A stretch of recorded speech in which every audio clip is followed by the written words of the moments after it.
Tell me a little bit about like your early life, your early family life. Like mother, father, siblings, or. Okay.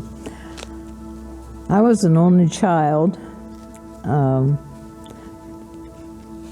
Grew up in an urban area and went to school. And because I was an only child, I think I was a little more precocious. I think sometimes only children receive so much attention that they tend to be that way. And I always like to write and draw and rhyme things. I was always good at rhymes. And had a wonderful childhood and loving parents, and grew up in the church. I was born in 1925, and I was carried into the church as an infant, and I was there through my cradle roll days into junior days, and I was baptized at the age of 11. Our church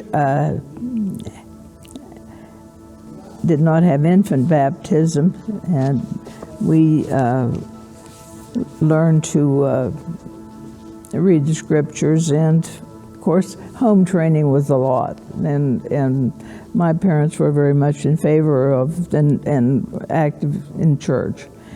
And I became a member of the church then at 11 years of age when I was immersed.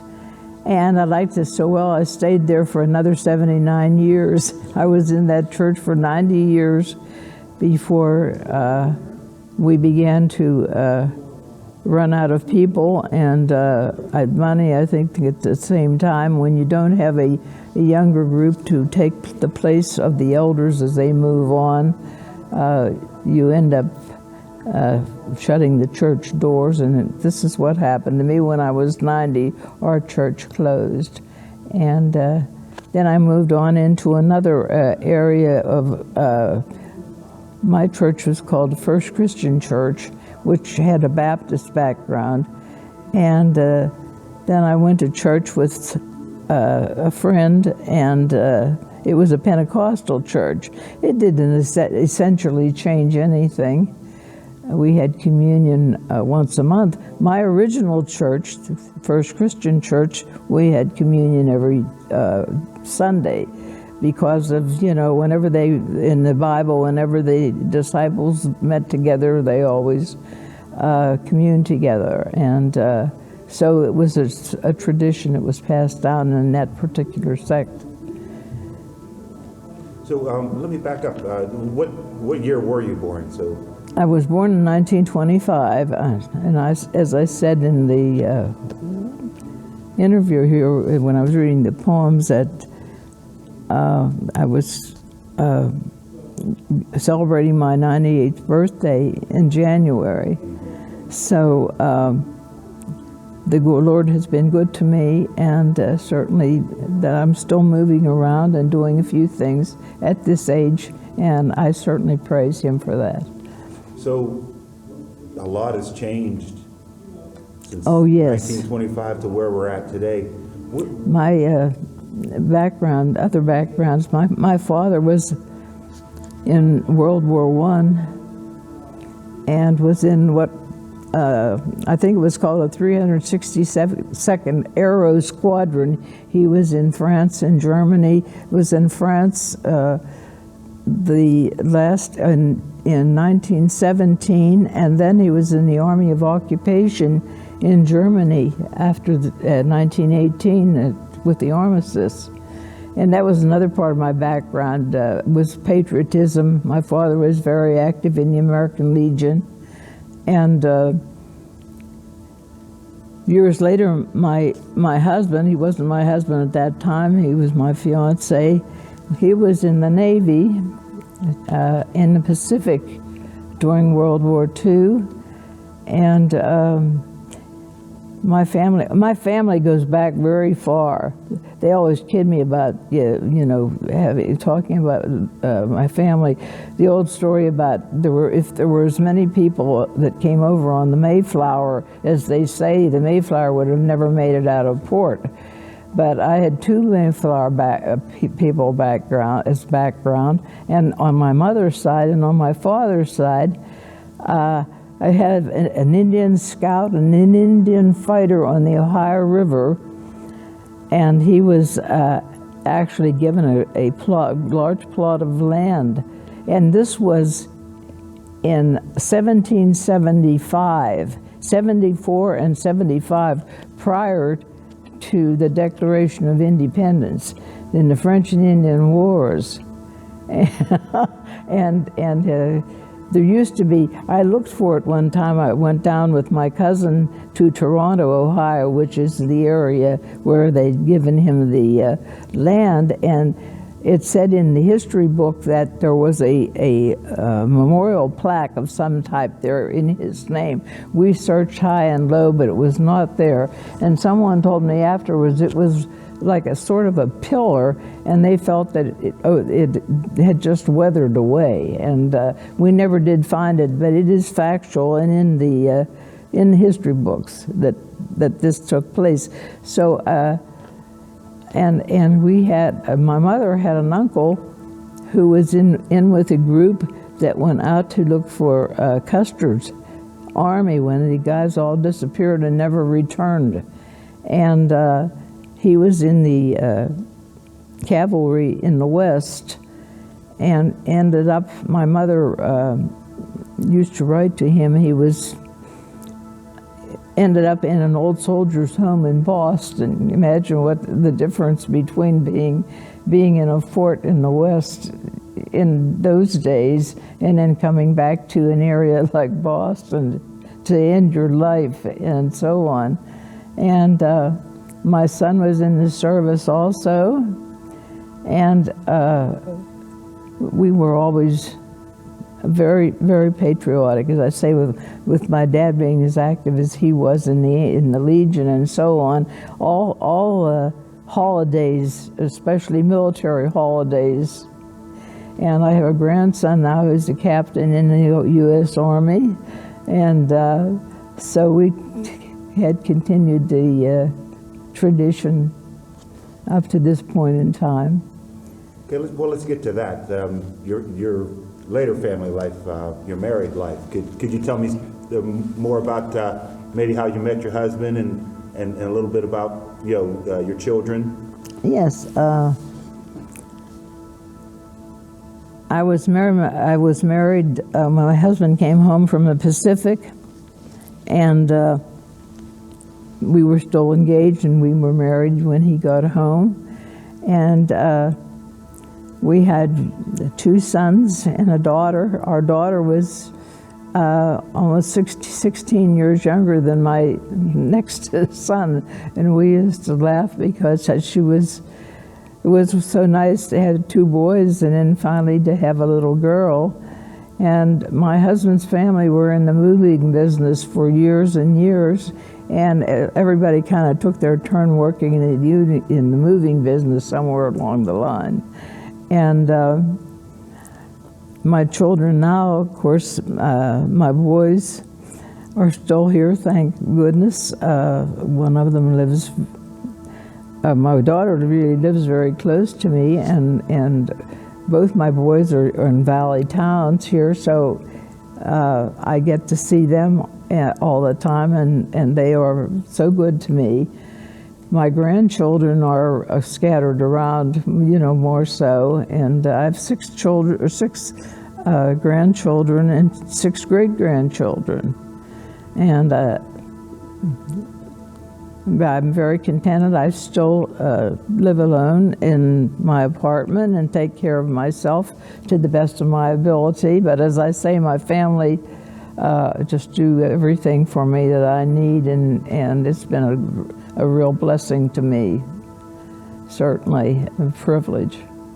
So you talked a little bit about, how you got into writing. You like to rhyme a lot. Yeah. How many poems do you know how many? I have no idea, because a lot of things that I wrote were, I think I started this out when I went back to work after my daughter was, I think, in 3rd grade when I went back to work. My boys were grown. And my husband died, in 1987. And I was still working. I was going to retire then too, and he died. And I decided to stay on. I worked another year. And I had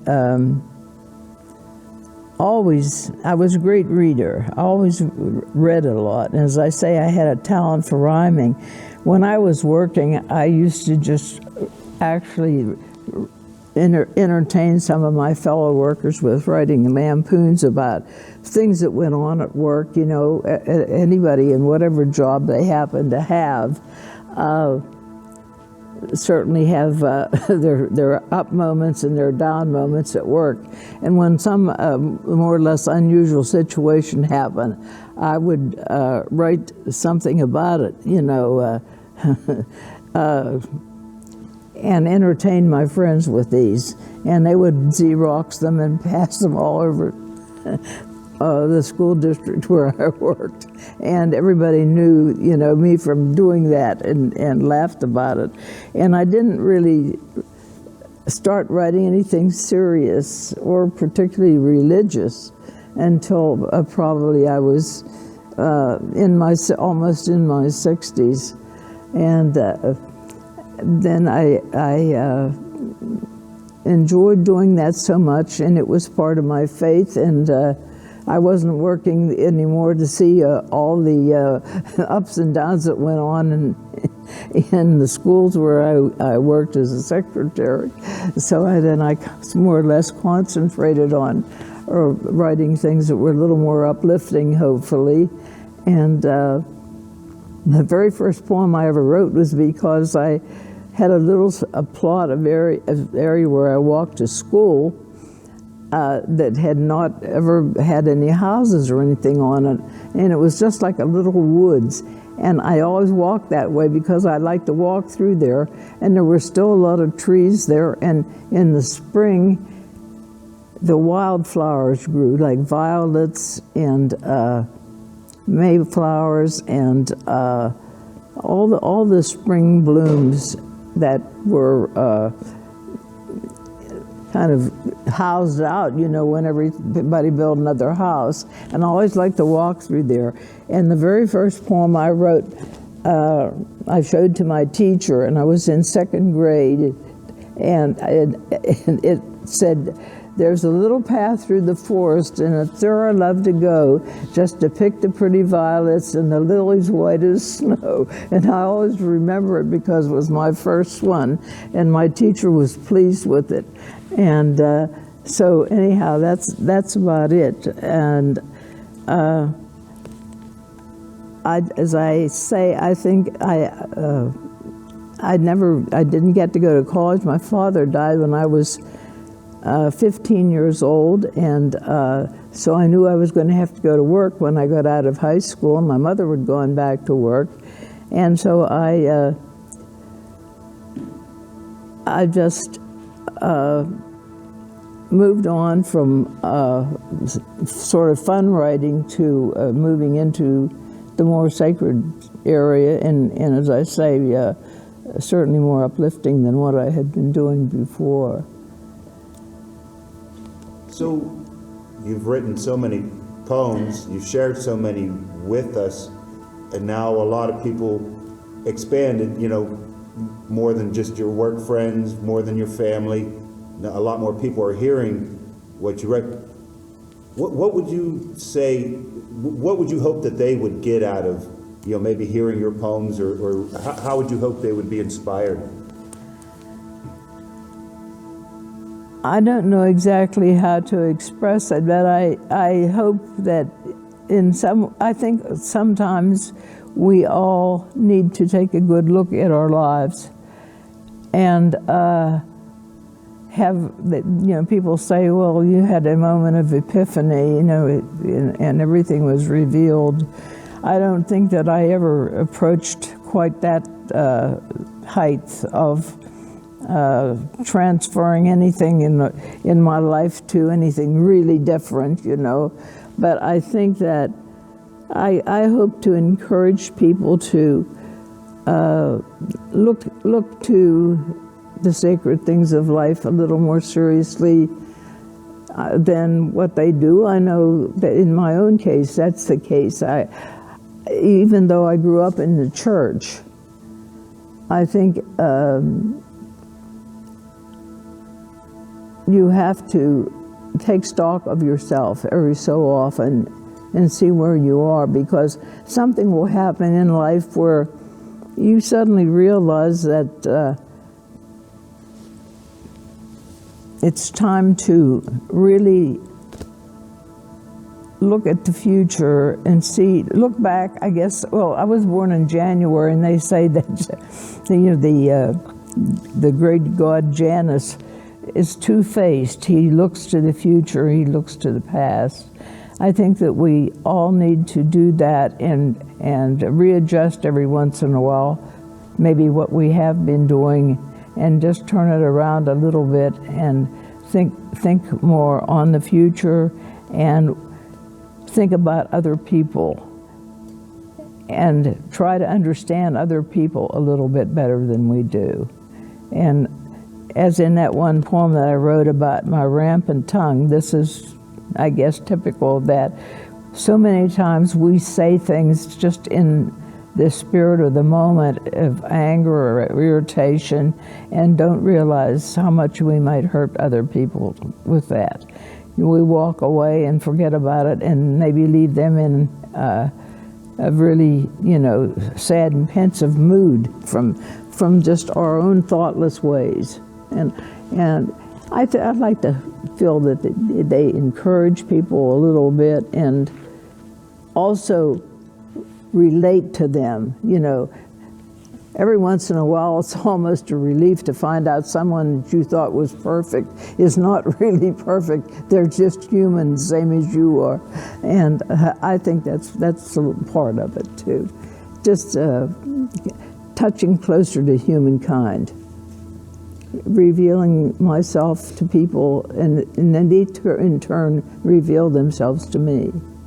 So a really long life, well lived. You've given us some of your wisdom. Is there anything else in your mind that you would like to impart to folks that might listen to this, or what can you tell folks about what you've learned from life? Well, I think patience. Patience never was my strong suit, and that's something I think I have learned. I don't say that I am always practicing it. I still lose my temper, but I am much more patient than I was as a younger person, and I think much more tend to give everybody a listening ear and a chance to let me understand them better. And I think you have to communicate like that in order to move on with friendships or and make anything in life better, is to really try to understand the people that you're working with or you're dealing with in any way. No question. Okay, we're all done. Thank you so much. You're more than welcome. Thank you.